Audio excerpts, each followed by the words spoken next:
Hello dear friends, subscribers and guests of my channel. In this video I want to show and tell you how to allow camera access on Facebook on iPhone. Please put your like, subscribe to my channel, share this video with your friends and let's get started.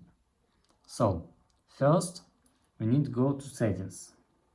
After that you need to scroll up and click on search bar.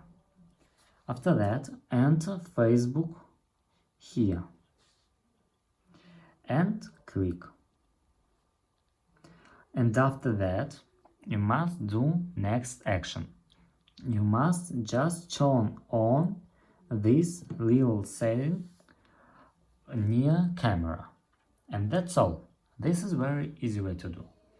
If you enjoyed this video and found it helpful, please put your like, subscribe to my channel and share this video with your friends. Bye bye everyone.